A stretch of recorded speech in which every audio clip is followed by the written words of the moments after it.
आज के सत्र में आपका स्वागत है। आज साधना का 9वां दिन है। अब यह 10 दिनों की यात्रा अपने अंतिम चरण में पहुंच रही है। जब आप पहले दिन आए थे तो मन कैसा था? अशांत, भटका हुआ, अव्यवस्थित, और आज शायद अभी भी पूर्ण शांत नहीं है। लेकिन एक बात निश्चित है, अब आप मन को देख सकते हैं। पहले मन आपको चलाता था, अब आप मन को देखने लगे हैं। यही साधना की शुरुआत है। धम्म का मार्ग मन को दबाने का मार्ग नहीं है। धम्म का मार्ग है मन को समझना, मन को बदलना, और यह परिवर्तन अनुभूति के स्तर पर होता है। मन शरीर का गहरा संबंध। अब हम एक बहुत महत्वपूर्ण तथ्य को समझते हैं। मन और शरीर अलग अलग नहीं है। जब मन में क्रोध उठता है तो शरीर में गर्मी बढ़ती है। जब भय आता है तो शरीर कांपने लगता है।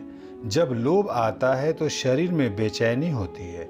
हर मानसिक प्रतिक्रिया तुरंत शरीर में अनुभूति पैदा करती है, और यही अनुभूति विपश्यना का द्वार है।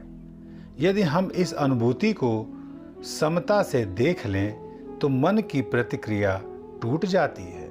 इसलिए कहा जाता है, विपश्यना शरीर के माध्यम से मन को बदलने की कला है।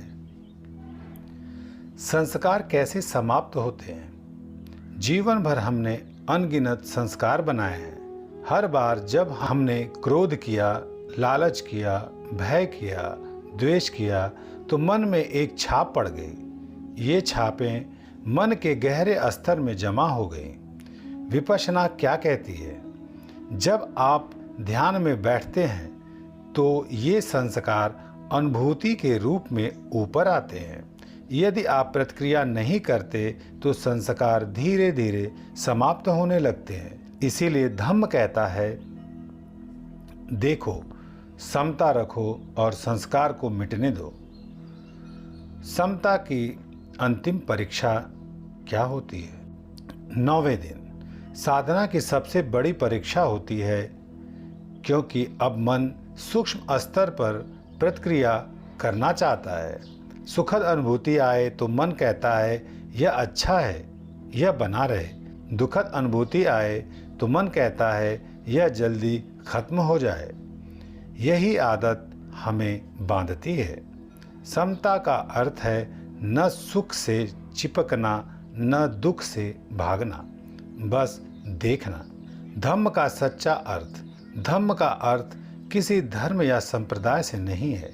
धम्म का अर्थ है प्रकृति का नियम। जैसे आग जलाती है, पानी ठंडा करता है, गुरुत्वाकर्षण नीचे खींचता है, वैसे ही मन की प्रतिक्रिया दुख पैदा करती है और समता मन को मुक्त करती है।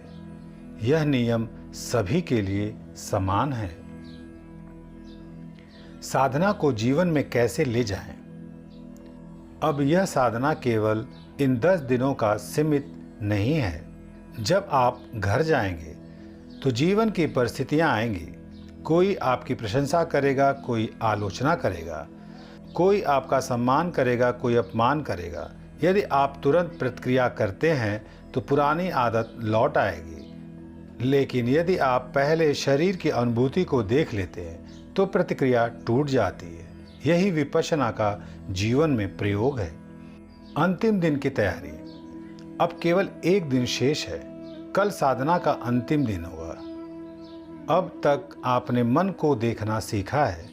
कल आप सीखेंगे इस शांति को दूसरों तक कैसे पहुंचाया जाए। यही कारण है कि अंतिम दिन मैत्री भाव सिखाई जाती है। धम्म का मार्ग बहुत सरल है। जो उत्पन्न हुआ है वह नष्ट होगा। इस सत्य को बार बार अनुभव करते रहिए। धीरे धीरे मन की जंजीरें टूटती जाएंगी और एक दिन मन पूर्ण रूप से मुक्त हो जाएगा। आज के सत्र में इतना ही। मिलते हैं अगले सत्र में। तब तक के लिए धन्यवाद।